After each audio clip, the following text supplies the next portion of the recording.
Committee on Oversight and Government Reform will come to order. Quorum being present, the committee meets today to consider a resolution adopting the rules of the committee for the 115th Congress and to announce subcommittee assignments. Without objection, the Chair is authorized to declare a recess at any time. Welcome.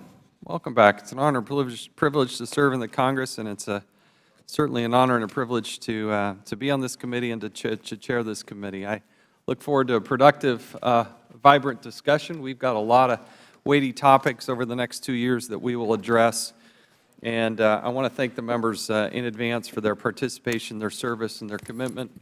And the host of witnesses, we've laid out, I think, a pretty good agenda, but this committee also is one that will react when events happen along the way. And I want to thank in advance our ranking member, Mr. Cummings. I'm very blessed to have a good working relationship with him. We obviously don't agree on all the issues, not even necessarily the majority of the issues. But I have the greatest respect for the ranking member and his perspective. And if we're going to do the country right and do the country justice, we're going to do this together, and we're going to listen to each other, not talk past each other, and hopefully not just flail and put on a show, that we're actually doing things. And Mr. Cummings talks about this repeatedly, and life is too short on this earth. We actually want to get some stuff done, and this is an opportunity. The name of this committee is the Oversight and Government Reform, and I hope that we live up to the duty and obligation that we have on both sides of the oversight and the government reform. We often focus on the oversight, but I see a great opportunity in the 115th Congress to also engage in lots of the reform aspects of the Congress. One of the things I'm deeply concerned about is the national debt. It's hard to fathom what $20 trillion looks like, but obviously the path we're on is unsustainable. Time and again, this committee has heard from inspectors general, we've heard from the Government Accountability Office, we've heard from whistleblowers, and we hear about waste, fraud, and abuse throughout the federal government. We have a lot of good, hard-working, patriotic federal workers, and you'll hear me say that time and time again, but there are some bad apples out there, and there are some people that are wasting some money in doing those types of things, they're doing those things that they really shouldn't be doing. So we're going to pursue a robust legislative agenda aimed at reforming how this government does business. One of the things we'll be looking at is long overdue civil service reform. As I said, a lot of good quality employees doing the right thing, but everybody gets harmed. The citizens, the taxpayers, co-workers, you name it. When we have people that engage in nefarious or unseemly behavior, it hurts everybody, and we need to be able to address those more swiftly. In particular, the committee heard in the last Congress a lot about sexual misconduct and sexual harassment. Yet as we go out and look into how the executive branch works, you're going to find a terrible inconsistency on table of penalties, definitions. That is something right here at the beginning we would like to address. I think we'll find good bipartisan support on how we address that. We're also going to work on, the President has already issued a hiring freeze, and we're going to, I think, engage in that as well. I support and applaud the President for the overall goal, but let's also understand there are certain departments and agencies that do need more employees. We have spent considerable time, for instance, dealing with Secret Service. There are about 1,000 agents and officers short. We have to address the IT situation. Attracting and retaining IT personnel is of key interest to this committee. And certainly at the Veterans Administration, there are things that we have to deal with as well. We also will be looking at the federal retirement system. In our state of Utah, we made the transition from a defined benefit program to a defined contribution program. It was good for the state employees. It was great for the financial books in the long term. We have a duty and obligation to live up to the obligations that federal employees have been earning. But as we look at new generations of people entering the federal workforce, you'll see the committee address this, which is part of our jurisdiction. We also have the need for postal reform. Now, postal reform, I don't think necessarily Ms. Lawrence probably campaigned on it, but there are probably not many others that campaigned on postal reform. But I can tell you and I can assure you that is something that affects literally every single American. And they're on a financial trajectory that is unsustainable, and we need to engage in bipartisan postal reform. We passed out of the 114th Congress unanimously a bill that is a good starting point. Hopefully it's very similar. I can't tell you exactly what it's going to look like, but postal reform in a bipartisan way that gets to the President's desk is something that is certainly a goal for this committee. We will work continuously on government transparency. We passed out FOIA reform, Freedom of Information Act. It was a good accomplishment in the 114th Congress, but we need to make sure that that is sustained and that it is executed the way it should be. And then we also need to look at the acquisition, the federal acquisition system. I know that Mac Thornberry, the Chairman of Armed Services, is looking at acquisition reform, particularly as it relates to armed services, but it is something that we will spend time on. There are literally hundreds of billions of dollars that should be addressed. I want to also thank in advance and applaud what Mr. Hurd and Mr. Conley have done with the Modernizing Government Technology Act, something that we will address sooner rather than later. Dealing with the IT issues, something that our committee is uniquely situated for, and we've had good bipartisan work to make that happen. There are other reforms and certainly investigations, but I want every member to know, as certainly the ranking member, we're a phone call away, if not a visit away, and anybody on either side of the aisle, I would love to chat with them and want to make sure I'm highly accessible. We are about to address a rules package on which we've worked very closely with the minority. I do anticipate there will be a few amendments. It's essentially the same rules package as we had the last Congress.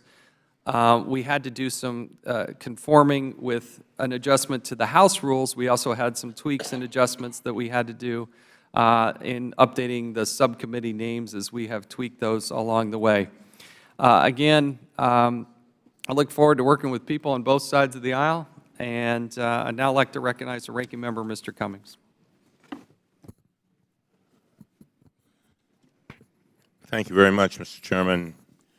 I join our Chairman Chaffetz in welcoming all of our returning members and the new members joining our committee for the first time. It is a tremendous honor to serve as your ranking member, and I look forward to working with you over the next 2 years. I first, Mr. Chairman, want to ask the committee's indulgence this morning. If I may, I'd like to take a moment to extend my sincerest thanks to each and every one of you for the support you have shown for my staff member, Katie Malone. What Katie and her family have gone through and are still going through is an unimaginable tragedy.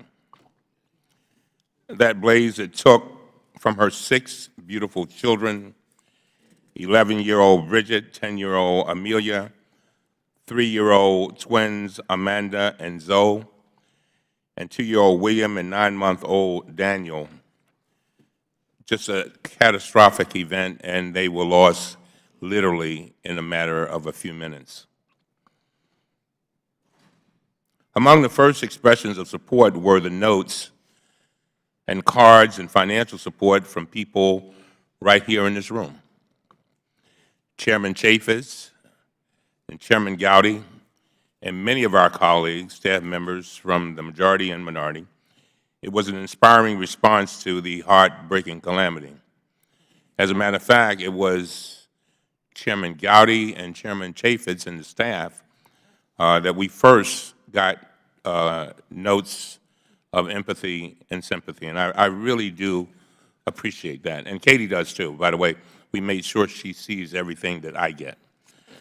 And I want to thank the staff members for extending themselves to us. Katie has been with me for 11 years and has dutifully served our constituents. She has a long road ahead of her, along with her husband Bill and their surviving children Aaron, Jack, and Jane. But that road has been made a little easier because of the generosity of you and many others. So I just wanted to take a moment to simply say thank you. It means so much to Katie, and it means so much to her family. She was released from the hospital just Friday.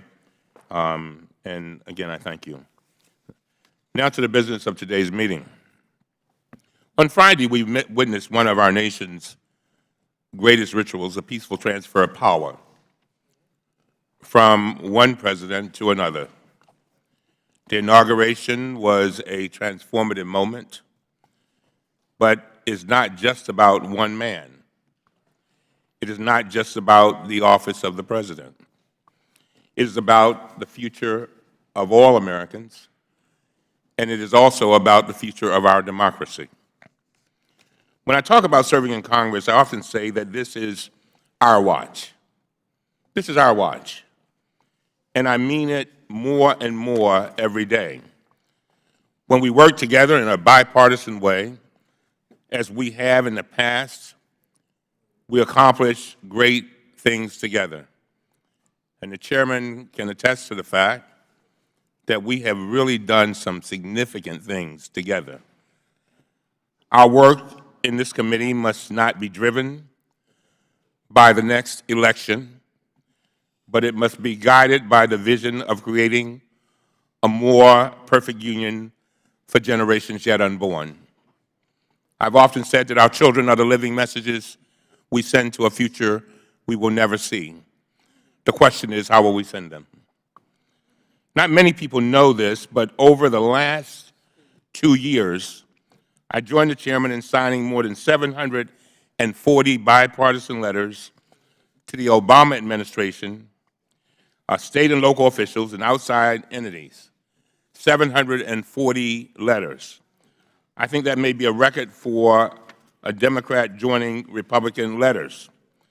We conducted bipartisan investigations of the Secret Service, law enforcement agencies monitoring the cell phones of American citizens, which, to his credit, has been one of the chairman's greatest priorities. As he just said, sexual misconduct at the National Park Service and leadership problems at the Chemical Safety Board. These were not partisan issues for me because conducting vigorous oversight of the executive branch is our constitutional duty. It is our duty. When we put up our hands, we swore to uphold the Constitution of the United States of America. Now, obviously, we have a new president, and I'm not naive. I know Republicans are not going to investigate President Trump with the same urgency that they investigated President Obama and Secretary Clinton for the past 8 years. But our oversight cannot be non-existent. Just as I signed more than 740 letters with the chairman during the Obama administration, I fully expect the chairman to sign letters with me to the Trump administration. Unfortunately, I've been extremely saddened by what we have seen since the election. On November 14th, I wrote to the chairman requesting a review of President Trump's massive global entanglements and the conflicts of interest they pose after Republican and Democratic ethics experts raised concerns. Unfortunately, I never received a response to that request. On November 17th, I wrote to the chairman requesting an investigation of Russian interference in our election after he requested more information about the issue. I did not receive a response to that either. On November 28th, all committee Democrats joined together in sending the chairman a letter requesting a review of the President's conflicts of interest and potential constitutional violations. But again, we never received a response to that letter. With all due respect, these are serious requests, and they are based on bipartisan concerns, including from Senator McCain, Senator Graham, Richard Painter, and even Republicans on this very committee. However, instead of responding to us, the chairman went on national television and mocked what we called Democratic, and I quote, flailing, unquote. It is not flailing when you want to make sure that the very fabric of our democracy is maintained. It's not flailing when you want to make sure that organizations like the CIA, the FBI, I can go down the line, the Office of Government Ethics, are sound. And so he did not mention the many Republicans who share these concerns. And so we have now sent a number of other letters requesting information from the incoming Trump administration, including information about security clearances, attempts to provide the President's children with access to highly classified information, and this committee knows how much we've spent with regard to classified information, the finances of the Trump Foundation, and conflicts of interest involving the President's National Security Advisor, Michael Flynn. The Chairman appears to have no interest in joining these. He says these issues are, and I quote, speculative, end of quote, that he will not go on, quote, a fishing expedition, end of quote. But last fall, at the height of the presidential campaign, this committee rushed to hold 6 emergency hearings on Secretary Clinton as the chairman issued a flurry of unilateral subpoenas. This was after the FBI concluded unanimously that there was no basis for any criminal prosecution. To me, there is a great irony here. The very first letter to come out of our committee regarding the Trump administration, conflicts of interest, was the chairman's letter 2 weeks ago addressing the Office of Government Ethics for raising concerns about the President's refusal to divest. Chairman accused the director of acting unethically for raising his concerns publicly without doing more of an investigation. But the chairman himself has publicly commended the President's plan to divest, proclaiming, and I quote, he's going to great lengths to be as responsible as possible, end of quote. How can we come to this conclusion if we haven't held one hearing, conducted not a single interview, or obtained not a single document? Finally, let me close with this. Under the House rules, committees are supposed to adopt oversight plans detailing the investigations they're going to conduct. 2 weeks ago, the chairman, to his credit, sent letters to the chairman of all standing committees. He wrote, and I quote, congressional oversight of the executive branch is one of our most important constitutional duties, end of quote. I agree. He also wrote, and I quote, as you begin the process of organizing, I encourage you to consider your oversight plans as one of your first items of business, end of quote. I could not agree more. The problem is we're not doing it ourselves. We did not make our oversight plan one of our first items of business. Other committees like the Energy and Commerce Committee are considering their oversight plans today as we speak. This is now our 3rd week of a new Congress, and we have a dozen hearings scheduled for the next month. But we have not seen a draft of our oversight plan. We have not had a single meeting about it. And when my staff asked when we could expect it, they got no date. Our committee is most effective when we work together to expose problems and fix them. Our goal has always been one of prevention. One of prevention. And yesterday, to his credit, when we met with the head of the Office of Government Ethics, the head of government ethics said something about something that had been said by the President's Chief of Staff, and every member needs to hear this. He said that when he was told to watch out, he said it had a chilling effect upon his agency and himself. The only reason I raise that is I go back to what I said earlier. Our committee stands in a very unique position. We really do. History will look back at this moment and ask the question, did we do what we were supposed to do in our sphere, with our authority, and make sure that we maintain this democracy. And I do not say these words lightly, because I realized that if we don't guard this democracy, we will not have a democracy to pass on to our children. And so it's far better to prevent problems before they happen rather than attempting to remedy them after the fact. On behalf of all the Democratic members of the committee, we implore our Republican colleagues to work with us in a bipartisan way. And Mr. Chairman, I thank you, I really do, for all that you have done, and thank you for your indulgence. Thank you. I will hold the record open for 5 legislative days for any members who'd like to submit a written statement. At this point, we would like to introduce our new members.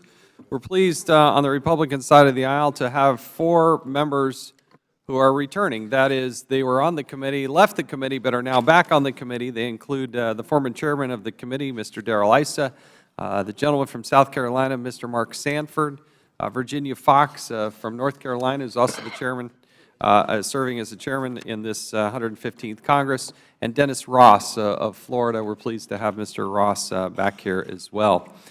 We have 2 freshman members of the committee. Jamie Comer is from Kentucky's 1st Congressional District. He's a graduate of Western Kentucky University with a degree in agriculture. He's a former member of the Kentucky State House and the former Kentucky Commissioner of Agriculture, proud father of 3 children, and I hope we're able to come join us here at some point. But his perspective and being from Kentucky, and certainly as a former commissioner on agriculture, I think will be great assistance to the committee, and we're pleased and thrilled to have him.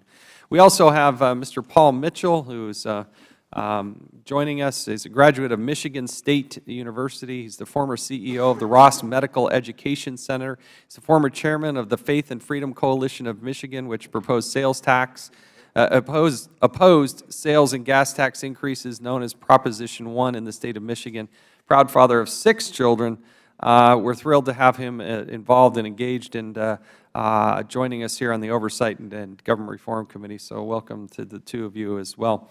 And now I'd like to yield to Mr. Cummings to introduce the new Democratic members. They are not yet fully populated. There will be additional members, but for those that are new here, we'd like to give you an opportunity to introduce the new members. Thank you very much, Mr. Chairman. I expect that we will have our new members hopefully by the beginning of next week. We are very pleased that Representative Val Demings has joined us, who made history as Orlando's first female chief of police as part of a 27-year career with the Orlando Police Department. She represents Florida's 10th Congressional District. Welcome. Mr. Raja Krishnamurthy, am I right? You know, it's interesting. I've been practicing it all day. And then when I guess I didn't practice like I wanted to play the game. But anyway, you got it. Who served as Illinois Deputy Treasurer and Special Assistant Attorney General. He represents the 8th District of Illinois and is taking the seat of our former colleague, Tammy Duckworth. And then Representative Jamie Raskin, who hails from the great state of Maryland, my colleague from Maryland, former 3-term Maryland State Senator and Professor of Constitutional Law. We could use some of that. At American University. He represents the 8th District of Maryland, which was held by another former committee member, now Senator Chris Van Hollen. Thank you, Mr. Chairman. Thank you. The committee will now consider a resolution adopting the rules of the committee. The clerk will designate the resolution. Rules of the Committee on Oversight and Government Reform, U.S. House of Representatives, 115th Congress. Without objection, the resolution adopting the rules of the committee will be considered as read and open for amendment at any point. The resolution has already been distributed and should be at each of your desks. Does any member wish to speak on the resolution? It is the committee's intention to postpone any votes on amendments into one period of time at the end of the organizational meeting to give members predictability in scheduling. Hopefully we can do this before votes are called, but votes may be called in the next 15 minutes or so. And if there are recorded votes, we will come back, or don't get through the business, we will come back immediately after votes. I have an amendment at the desk. The clerk will designate the amendment. Amendment to the Rules of the Committee on Oversight and Government Reform, offered by Mr. Chaffetz of Utah. Without objection, the amendment is considered as read. It's a minor technical changes, correction on line 33, Clause D of Rule 2, Rule 2 to insert, quote, "or a subcommittee," end quote, after the committee, as well as a technical correction on line 45 in Clause D of Rule 4 to replace, quote, "that member," end quote, and insert "any member of the committee," end quote. Amendment is in your folders. I hope this is easily to get through. I encourage members to adopt it. Any other further discussion on the amendment? Gentleman from Virginia, Mr. Con. I'm sorry. Are there any other amendments, any other comments? Amendment to the amendment? Mr. Chairman, Yes. Gentleman. engage in equality. Is that? Okay, all right. Hearing no further comments, without objection, the amendment is adopted. Recognize the gentleman from Maryland. Mr. Chairman, if I may, I would like to engage in a quick colloquy with you on a couple of items. First, I would like to memorialize our understanding surrounding the new language in Committee Rule number 15. Rule 15F2 permits the committee to take a deposition without a member present, provided the House is not in session at the time and it has been, quote, "authorized," unquote, by the committee. Our staffs discussed the language in this rule in great detail, and they both agree that it requires a committee vote in order to hold a deposition without the presence of a committee member.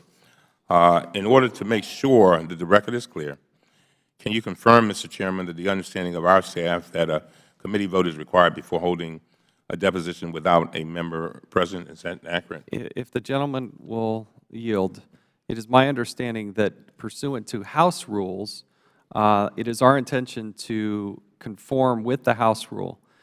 We may, as the chairman and as the ranking member, mutually agree to move forward on that. If we do not mutually agree, pursuant to the new House rule, we would need to move to a vote on that particular action.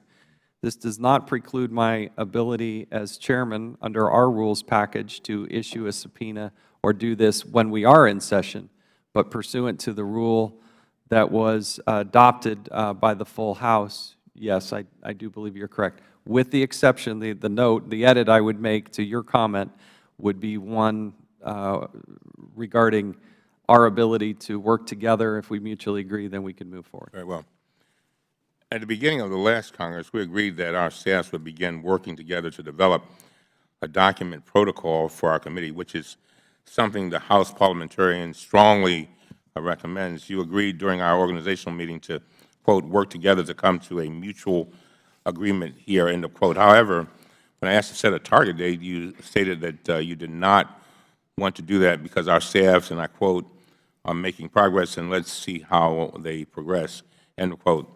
You also stated that although you wanted to see the progress, you would be, quote, "happy to revisit this with you," end of quote. Yet, 2 years later, we have still not finalized any document protocol.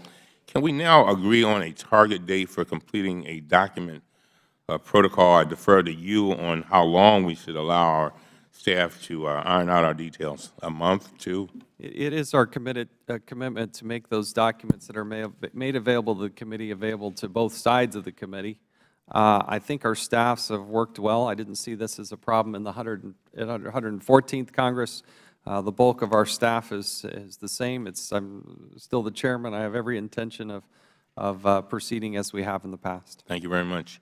Finally, Mr. Chairman, at our committee's organizational meeting last Congress, we memorialized a critical agreement for the record, and I want to reaffirm that agreement today.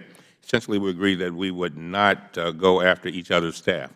We agreed that if an issue arises that raises questions, that we will talk with each other, as we have done in the past, first about it and hopefully resolve it in a positive and a constructive way. I believe this agreement has worked well over the past 2 years. I think both of our staffs have worked together in a very professional way and even forming friendships across the aisle. And I have expressed it many times. I have a phenomenal amount of respect for your staff. They have always treated us with great respect, and I really appreciate that. And I hope mines have done the same for you. We may not agree on every matter that comes before our committee, but there is no dispute that we have the very best staff on Capitol Hill. They work incredibly hard. They devote long nights and weekends to this job, sometimes in emergency circumstances where they have to spend time away from their families.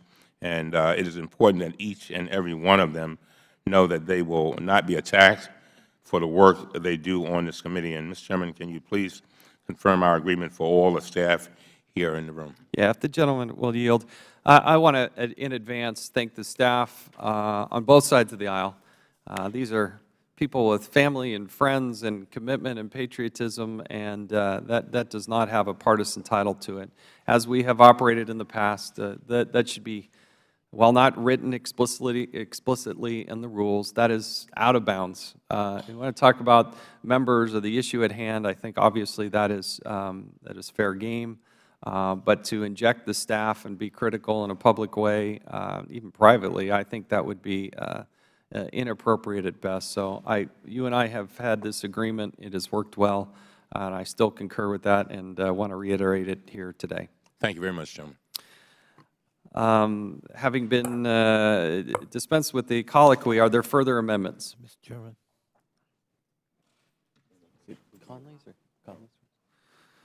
The gentleman from Virginia is recognized. Thank you, Mr. Chairman. I have an amendment at the desk. Clerk will designate the amendment. Amendment to the Rules of the Committee on Oversight and Government Reform, offered by Mr. Connolly. Without objection, the amendment is considered as read. I thank the The gentleman chair. from Virginia is recognized for 5 minutes to explain his amendment. Without objection, the amendment is considered as read. Thank you, Mr. Chairman, and this is an amendment we considered 2 years ago. The amendment simply would require that before the chairman issues a subpoena, that concurrence is sought and received from the ranking member, or allows the committee to vote on the subpoena as a whole. Seeking minority concurrence or full committee vote was the historical practice of this committee.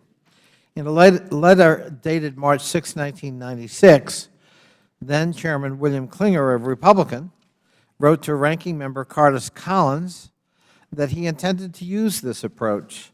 This was also the practice that Chairman Tom Davis, my predecessor, a Republican, and Henry Waxman, also former chairman of this committee, each followed in their chairmanships. During the committee's organizational meeting in 2007, then Ranking Member Tom Davis, my predecessor, requested that newly appointed Chairman Waxman commit to the following practice. Ranking Member Davis said, and I quote, "The rules package delegates the authority of the chairman to issue subpoenas. I had that authority. I think I always consulted with you," meaning Mr. Waxman, "regarding the use of it. Again, concurrence or a vote of the committee would ensure that the issues are fully aired so that our members and the public can fully understand what the committee is doing. And I think in some cases after discussion, we might want to have that option," unquote. There have only been 3 exceptions to the traditional committee practice, and they were, in addition to yourself, Mr. Chairman, Dan Burton and Darrell Issa. Those exceptions, in my opinion, are not the models we ought to emulate. This committee is the primary oversight committee of the United States House of Representatives. This committee has tremendous authority. With that authority comes responsibility. This committee issued over 40 subpoenas last Congress, but unfortunately never held a single vote on any of them. This amendment includes an exception for emergencies. I would hope that authority would be used sparingly and responsibly should this amendment pass. But I understand there are rare circumstances that will require immediate action. Allowing committee members to debate and vote on subpoenas will provide the transparency and accountability necessary to ensure the subpoena power is exercised responsibly and with the confidence of the full committee. This amendment gives the Oversight Committee a chance to return to a collegial and cooperative manner. Passing this amendment, in my opinion, is an important step in that process. I urge my colleagues to improve the rules before us by adopting this amendment. I thank the Chair. Thank you. I'll recognize myself in opposition. I opposed to this. It came up in the discussion of the 114th Congress. If I could get it done by tweeting, I would. But sometimes, in order to extract things, you're going to need to be able to issue a subpoena. It's something that has been done in the past. It's something that I would encourage our members to allow us the latitude to do in the future. It has been the precedent of the committee over the last few years, and I'm opposed to the amendment. With that, I'll yield back. Mr. Chairman. Thank you very much, Mr. Chairman. I strongly support Mr. Connolly's amendment. I want to thank him for offering it. This amendment would require that before you issue a subpoena, you obtain my concurrence or allow the committee to vote on the subpoena. Seeking minority concurrence or a committee vote was a historical practice of this committee. There had been only 2 exceptions to the traditional committee practice, and they were, of course, the very famous subpoena king, Chairman Dan Burton and Chairman Darrell Issa. Last Congress, you joined that list. Over the past 2 years, the Chairman issued more than 40 unilateral subpoenas. The committee never held a single vote on any of them. When a subpoena is issued behind closed doors and without deliberation, the chances for abuse increase. For example, the Chairman issued 12 subpoenas over a 3-week period last September, during which we held, quote, emergency, end of quote, hearings on Hillary Clinton. Yet all 12 of these subpoenas were issued unilaterally with no vote and no debate. This included a second subpoena for Brian Pagliano to appear before this committee, despite the fact that he had already asserted the Fifth Amendment, his Fifth Amendment rights. The Chairman sent U.S. Marshals to personally serve the subpoena, even though he could have sent staffers. All of this was done without even notifying Democratic committee members of the plan. This occurred without concurrence, without debate, and without a vote. Although Mr. Pagliano's lawyers informed the committee that he would continue to assert his Fifth Amendment rights, and they even offered to have Mr. Pagliano appear before the committee in a closed-door session, the Chairman proceeded with a public resolution to hold him in contempt. This was purely a photo op. We should return to historical subpoena practice that ensured transparency, debate, and accountability, and I strongly urge colleagues to support this amendment. Thank you, Mr. Chairman. Is there any further discussion on the amendment? If not, the question is now on the amendment offered by the gentleman from Virginia. All those in favor signify by saying aye. Aye. Those opposed, no. No. Opinion of the Chair, the noes have it. The amendment is not. Mr. Chairman? Gentleman from Virginia. I just can't believe I lost. And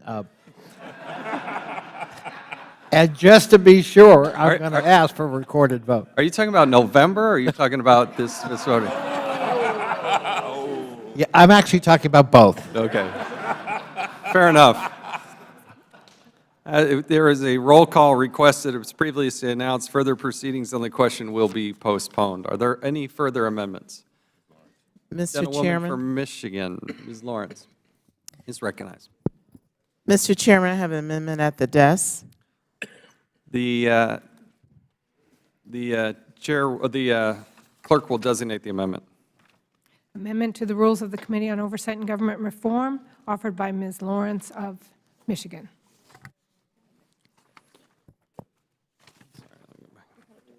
May I ask that the amendment be read? Yeah, the gentlewoman from Michigan is recognized for 5 minutes to explain her amendment, and without objection, the amendment is considered as read. Mr. Chairman, nearly a year ago, you and Ranking Member Cummings requested documents from Governor Rick Snyder about how the Flint water crisis occurred and what the governor was doing to address it. I wanted to give you public recognition for your boldness and your commitment, and this being a bipartisan issue, because we knew that this was a horrific event, that people were being poisoned by drinking water in our great country. The goal of the amendment is for the committee to consider issuing a subpoena to Governor Snyder for documents he has refused to give to the committee. I would like to note that our document request was bipartisan. It was not one side or the other. It was agreed upon and signed in a bipartisan way. Therefore, I think the subpoena is necessary and the committee is justified in issuing one. For instance, Governor Snyder has not produced any key documents about how he addressed the crisis. The governor's lawyers wrote that it would cost too much money to respond to the committee's request for these documents. I've sat in these committees and have served in the 114th Congress. Would we accept an excuse like this from any other government agency? We have not, and I don't think we should now. We know that Governor Snyder's response to the crisis was totally inadequate. The people of Flint today, Mr. Chairman, still cannot drink the water coming from their faucets because it's still not safe. Without key documents the governor is withholding, we don't know why the governor was slow to act and so ineffective at solving the problem. We have other reasons to subpoena the governor, too. Governor Snyder admitted that he routinely destroyed emails. He destroyed emails. He said he eventually stopped doing that, but has refused to turn over evidence to prove that. Will we trust any other government agency that tells us that? I have sat through the 114th Congress, and the discussion and issue of destroying emails have been one we have stood firm as a committee against. Why would we trust any other government that has done that? I don't think so, and not without proof. Last week, Ranking Member Cummings and I sent you a letter in which we asked you to allow the committee to debate and vote on this subpoena. Unfortunately, we have not received a response from you. On December 16th, a month earlier, Ranking Member Cummings sent you a letter describing the many ways Governor Snyder has refused to provide the documents that you and Mr. Cummings requested on February 26, 2016. Unfortunately, you did not respond to that letter either. Instead, you decided to close the committee's investigation. Mr. Chairman, respectfully, I feel that that was premature. I am speaking, and I have been documenting, the records will show, this is not a political stance. This is a passion. This is something that I know is wrong that happened in America. And Mr. Chairman, I still believe when this committee answered the plea of the Flint residents, we held 3 hearings to investigate it. And I publicly, again, applaud you for your leadership. I also remember, Mr. Chairman, you personally went to Flint and made public promises that this committee would get the answers. I have stood with you and supported you on this because I, too, being a part of this committee and a resident of Michigan, have told the residents that we would get answers. But here we are today, 1 year later, still waiting for documents. Is this committee going to let him get away with that? I offer this amendment because the committee must decide that question. Let's work together to complete this investigation properly with answers to the men and women and children of the city of Flint. Thank the gentlewoman. I yield back. I'll now recognize myself for 5 minutes. I appreciate the gentlewoman's passion and commitment. I know it's sincere and deep and thorough. I think one of the better things our committee did in the last Congress is to have a rather high-profile hearing, but a very important hearing, bringing together a Republican governor, a Democratic appointee for as the administrator of the EPA, and Mr. Mark Edwards, who really his only goal in life is to make sure that there is a good, clean water, a lead and copper rule that the executive branch should have issued a long time ago that will go a great distance to help make sure that there's a proper rule in place and guidelines in place. We were disappointed that didn't happen in the Obama administration. We call upon the Trump administration to accelerate that timeline. Now it looks like it's something, what I've been told is 2018. That's highly unacceptable. I think it's But I am opposed to this amendment. I I think they have made great progress. We've got a good working relationship with Mr. Edwards. There are prosecutions in place. The Attorney General is heavily involved in Michigan. But I stand opposed to this, this amendment. With that, I yield back. So why don't we do this? Members are advised there's a vote on the floor. I'm happy to pick up the rest of this debate. As soon as we have the last vote, we will reconvene, and then we'll recognize the Democrats at that point. Committee stands in recess until the conclusion of this vote.